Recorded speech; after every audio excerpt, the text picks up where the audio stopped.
Untuk mengetahui apa jurus Provinsi Banten mampu bertumbuh meski kondisi ekonomi tak menentu, sudah hadir di studio CNBC Indonesia secara eksklusif Gubernur Provinsi Banten, Bapak Andra Soni.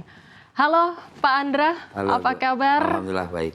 Terima kasih Pak Andra sudah menyempatkan waktunya untuk mampir ngobrol-ngobrol bersama CNBC Indonesia. Terima kasih. Pak Andra, sebelumnya saya ingin mengucapkan selamat, congratulations untuk Provinsi Banten begitu ya, bahwa pertumbuhan ekonomi Banten ini melampaui begitu ya pertumbuhan nasional, ekonomi nasional. Pak, sebenarnya apa sih faktor-faktor mungkin yang mendorong begitu ya pertumbuhan dari ekonomi Banten sendiri di kuartal 2 ini? Ya, pertama kami bersyukur ya, alhamdulillah bahwa tren pertumbuhan ekonomi Provinsi Banten terus positif, dan ini salah satu penyebab utamanya adalah saat ditetapkan oleh Presiden Provinsi Banten menjadi pusat hilirisasi.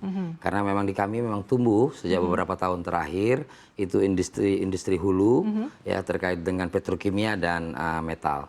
Dan alhamdulillah logam maksud saya, logam. Dan alhamdulillah kalau melihat angka sejak triwulan 1 di tahun 2024 itu terus mengalami angka positif, dan alhamdulillah di triwulan 2 tahun 2025 ini kami tumbuh 5,33%.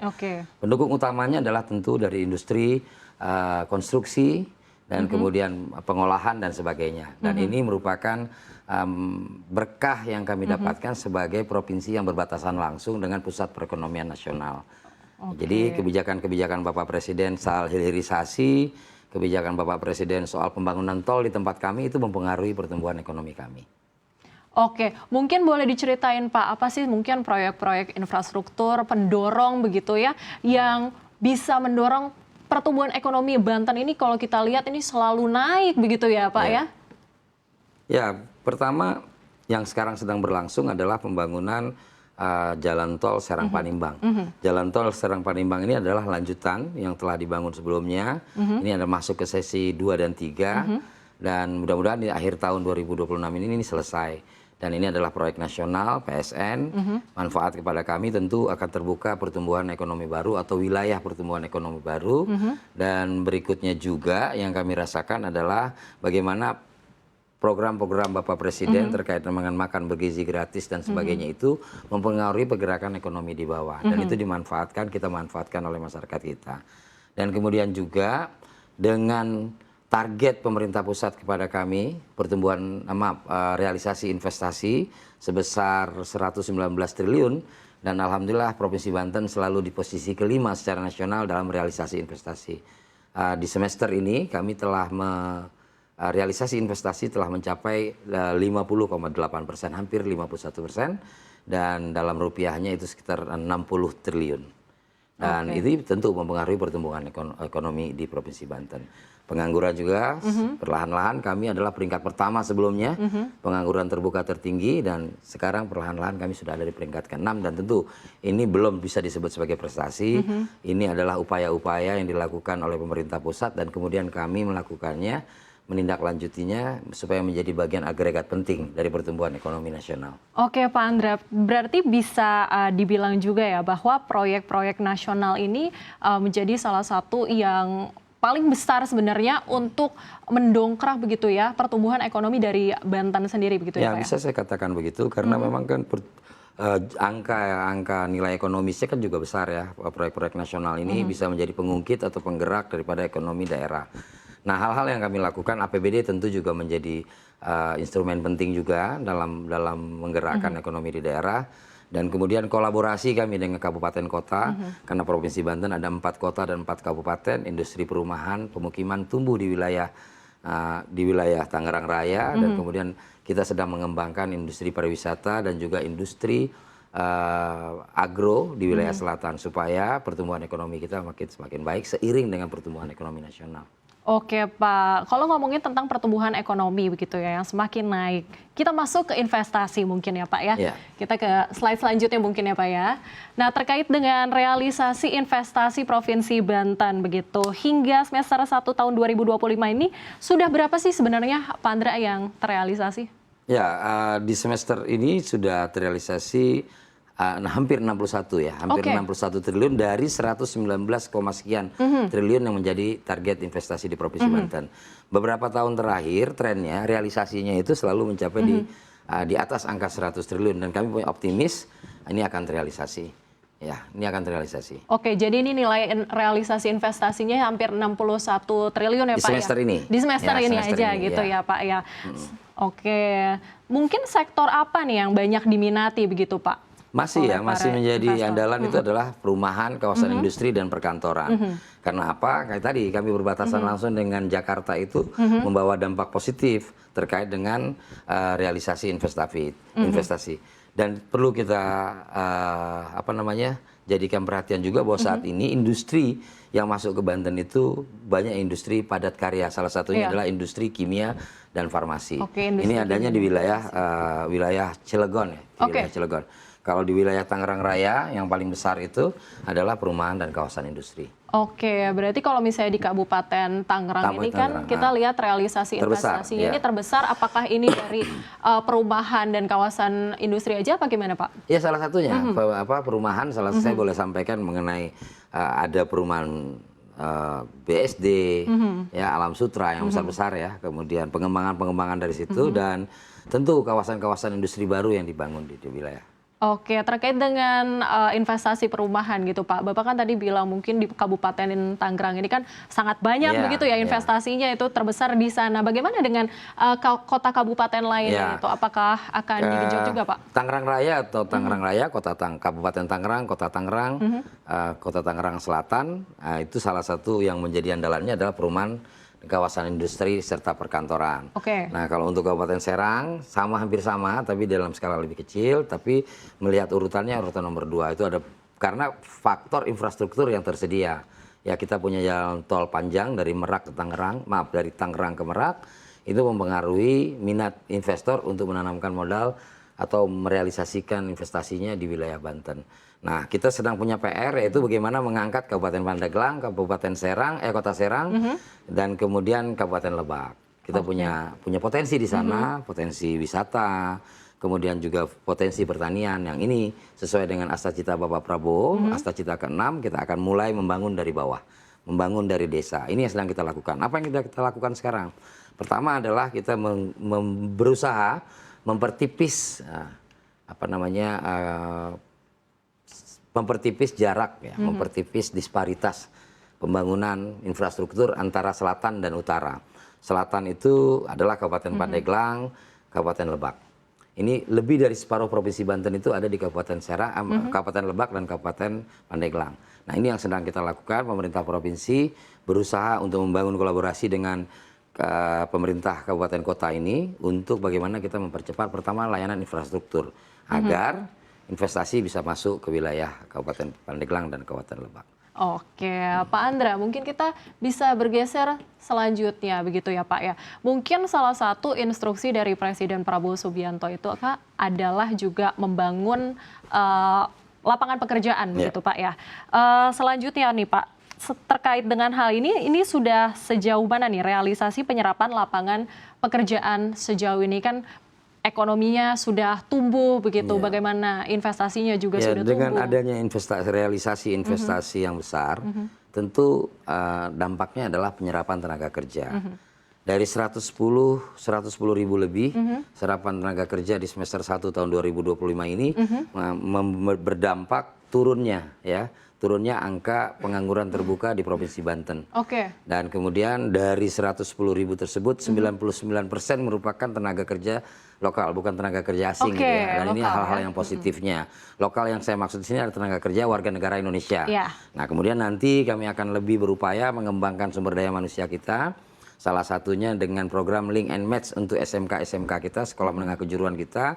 Industri kita banyak, jangan sampai justru warga Banten itu sulit untuk mendapatkan pekerjaan. Nah, kami terus melakukan kolaborasi dengan semua pihak dalam rangka penyerapan tenaga kerja. Harapan kami dengan terserapnya tenaga kerja dan kemudian turunnya angka pengangguran, turunnya angka kemiskinan, maka agregat ini akan membantu pemerintah pusat untuk juga mengalami angka-angka positif. Oke, Pak, ini kan datanya, ini kan penyerapan tenaga kerjanya di Banten ini kan ada 110 ribu orang gitu ya.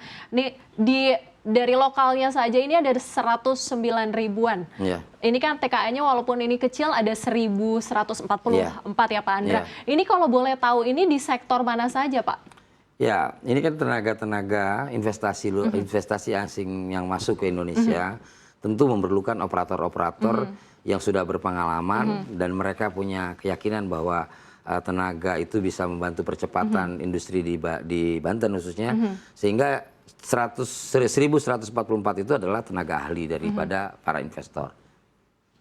Oke. Jadi bukan pekerjaan yang umum ya, memang pekerjaan khusus. Oke Pak. Selanjutnya Pak, kita langsung saja ke slide berikutnya. Ini kan ada 8 program janji kerja gubernur dan juga wakil gubernur. Ini kan pada saat kampanye begitu ya Pak, Anda menjanjikan pendidikan gratis, ada kesehatan, bangun jalan desa, hingga pemberian bantuan keuangan hingga 300 juta rupiah begitu ya Pak per desa. Ini sudah sejauh mana Pak tentang realisasi janjinya ini? Kami dilantik Februari 2025. Sejak itu kami mulai bekerja. Hal pertama yang kami lakukan adalah melaksanakan instruksi Presiden nomor 1 tentang efisiensi. Yang kami terjemahkan merupakan relokasi.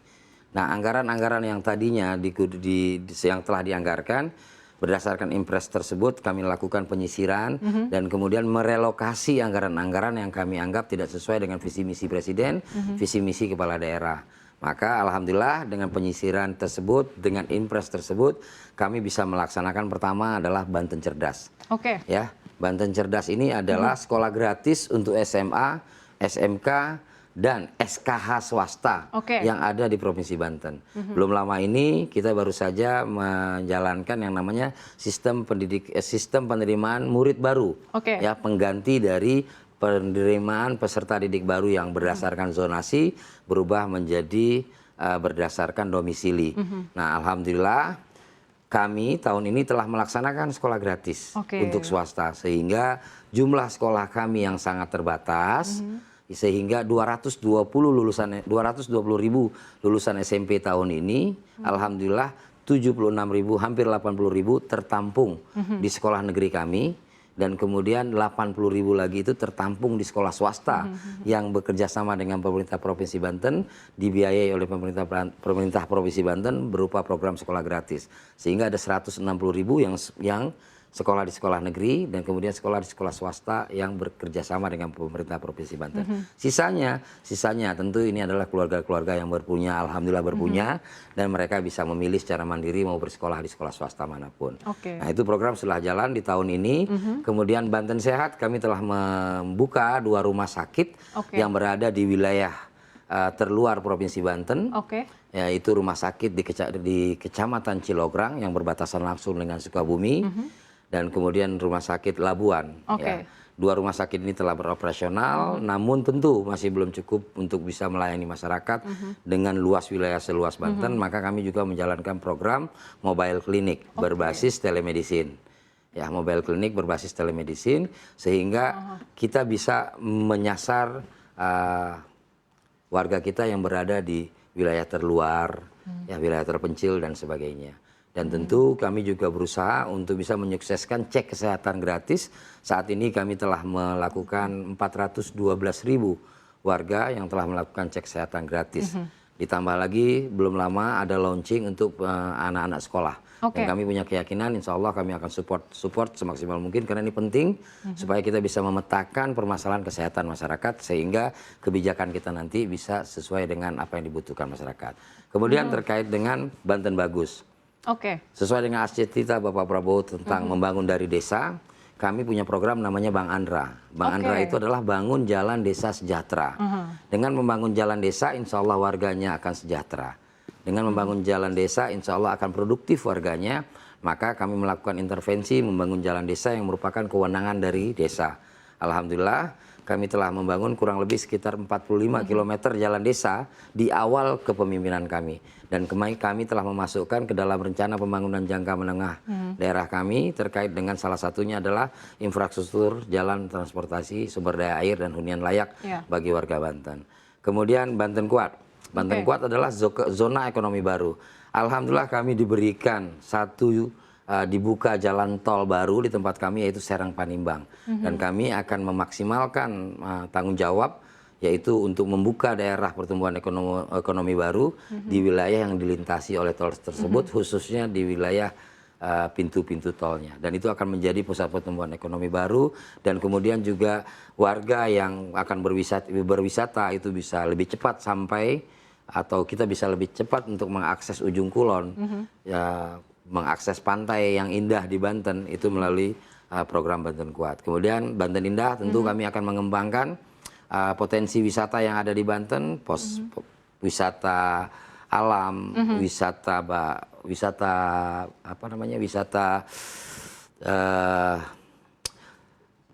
religi, itu juga kami akan kembangkan karena Banten terkenal dengan wisata religi. Dan kemudian juga kami memberikan sebuah arahan kepada kepala sekolah. Banten melarang warganya atau peserta didik untuk melakukan karya wisata keluar Banten. Tapi kami membolehkan untuk melakukan studi tour atau studi banding di wilayah Banten. Karena Banten banyak dengan potensi dan kita bisa melakukan pertumbuhan ekonomi di wilayah kita. Terkait dengan Banten Makmur, ini tentu adalah program yang kami dasari dari program ketahanan pangan Bapak Prabowo. Kami terus berupaya untuk membangun infrastruktur, membangun air ya untuk warga, sehingga mudah-mudahan cepat tanam, cepat panen juga di wilayah Banten. Dan insya Allah Banten Ramah adalah cara kita untuk bisa melayani para investor, investasi yang masuk dengan memberikan kemudahan dan membantu untuk pengamanan dan juga membantu dari gangguan-gangguan investasi. Banten Melayani adalah upaya kita untuk melakukan reformasi birokrasi, ya, sebagai pelayan masyarakat, maka Banten Melayani menjadi salah satu prioritas kami. Saat ini kami telah menggunakan sistem manajemen talenta, meritokrasinya kami jalankan sehingga dalam menempatkan pegawai yang ada di pemerintahan Provinsi Banten, kami berbasis kepada meritokrasi. Ini baru dilantik dari Februari, ini sudah jalan semua, sudah mulai terlihat begitu ya Pak. Belum setahun loh Pak, ini saya apresiasi banget sebenarnya Pak Andra. Dan yang terpenting bisa dipastikan bahwa program-program dari Banten ini yang ada ini satu komando begitu ya Pak, dengan Astacita dari Presiden Prabowo. Ya, Astacita merupakan dasar kami untuk melakukan, karena APBD kami bukanlah angka yang fantastis untuk bisa menyelesaikan semua. Sehingga kami tentu mengandalkan apa yang dilakukan oleh Bapak Presiden, dan Astacita Bapak Presiden itu saling terkaitan. Sekolah rakyat adalah upaya pemerintah untuk mengangkat anak-anak miskin untuk bisa disekolahkan, dibiayai oleh negara. Kami menunjangnya dengan sekolah gratis. Sehingga ada 80.000 anak-anak Banten yang sekarang dibiayai oleh pemerintah Provinsi Banten. Kami tidak perlu lagi menambah rombel, ya, karena kami ingin kualitas pendidikan bisa maksimal. Dan ini tentu perlu sebuah effort, perlu sebuah upaya, perlu sebuah pengorbanan. Kami mengurangi belanja kami di yang lain, tapi kami maksimalkan belanja kami di sumber daya manusia. Alhamdulillah, mudah-mudahan ini lancar. Amin, amin. Semoga lancar. Pak, terima kasih Pak sudah bergabung bersama kami di CNBC Indonesia. Ini saya selalu doakan Bapak sehat dan sukses selalu. Ini semoga Banten ini juga semakin maju begitu ya. Tiap tahun ini ekonominya selalu naik gitu kan. Program-programnya juga semoga jangan hanya sukses. Banten, mudah-mudahan seluruh Indonesia betul ya. sekali. Karena kita sedang menuju Indonesia maju, Indonesia emas. Terima kasih. Terima kasih kepada Gubernur Provinsi Banten Bapak Andra Soni yang telah bergabung di special event CNBC Indonesia. Sehat dan sukses selalu. Terima kasih Pak Andra.